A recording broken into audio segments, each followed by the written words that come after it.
그만두었던 택배 기사님, 다시 택배로 돌아올 확률은 실제 다른 업무로 전환하셨던 기사님들 굉장히 많습니다. 힘들어서 그만두셨는데 왜 다시 돌아오셨을까요? 안녕하세요. 택배업계입니다. 기존에 택배 근무를 하시다 여러 가지 이유로 다른 업종으로 이직하셨지만 이후 다시 택배업으로 돌아오시는 기사님들 과연 얼마나 있을까요? 오늘 소개드릴 주제는 왜 나는 다시 택배를 선택했는가에 대해 이야기해 보려고 합니다. 혹시 여러 가지 일을 해봤지만 정착하지 못하고 방황했던 분들이 있다면 이번 영상이 도움이 될 수도 있을 것 같습니다. 택배 일이 힘든 건 누구나 아는 사실입니다. 여름엔 덥고 겨울엔 춥고 하루 12시간까지도 몸을 쓰는 강도 높은 노동. 그래서 수많은 사람들이 이제 그만해야겠다 다짐하고 떠나죠.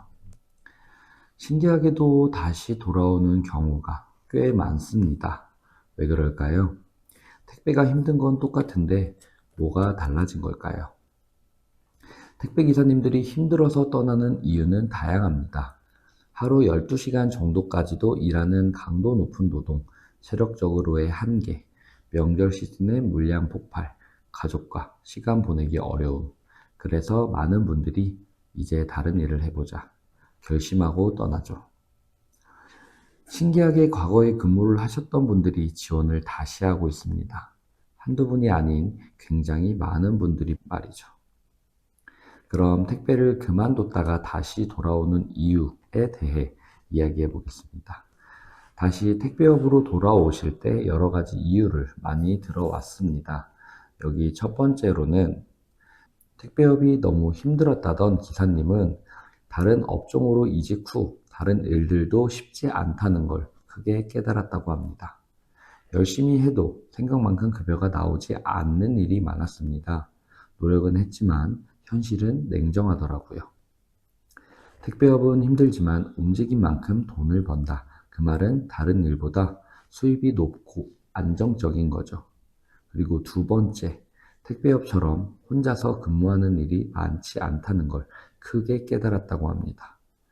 사람과의 마찰이 너무 스트레스였다는 점이죠.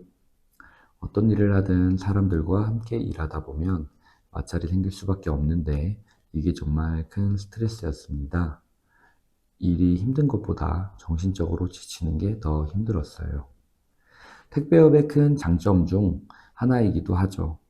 누구 눈치 안 보고 내 구역에서만 일하면 된다는 점. 그리고 또 책상 앞에 앉아 하루 종일 일하는 게 힘드셨다는 기사님. 택배 일이 힘들었지만 몸을 움직이는 게 정신적으로 더 낫고 몸이 힘든 건 참을 수 있는데 가만히 있는 건 더 못 참겠다고 합니다. 그리고 아내와 함께 할 수 있는 점이 너무 큰 장점이라는 기사님. 또 애들이 크고 다시 지원해 주시는 경우도 굉장히 많습니다. 기사님들이 결국 다시 택배 일을 선택하는 여러 가지 이유 중 일부입니다. 물론 쉽진 않지만 실제 다른 업무를 또 하다 보니 택배 일의 장점이 더 많다고 생각하셨다고 하십니다. 택배는 분명히 힘든 일입니다. 그래서 많은 사람들이 떠나지만 또 다시 돌아오기도 합니다. 몸은 힘들어도 그만큼의 보상도 있고 자유로운 환경이 주어진다는 점에서 다시 돌아올 수밖에 없는 일이 된 거죠.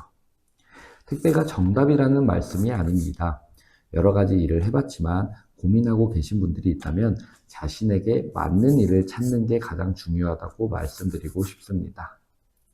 여러분은 어떻게 생각하시나요? 택배 일이 힘들어도 다시 돌아오는 이유 공감되시나요? 혹은 다른 일을 하시는 분들도 비슷한 경험이 있으실까요? 있으시다면 댓글로 공유해 주세요. 그럼 앞으로도 택배와 관련된 더 많은 이야기로 찾아뵙겠습니다. 오늘 영상은 여기서 마무리하겠습니다. 좋아요와 구독, 알림 설정 해주시면 보다 더 좋은 영상 보여드릴 수 있도록 노력하겠습니다. 다음 영상에서 또 뵙겠습니다. 감사합니다.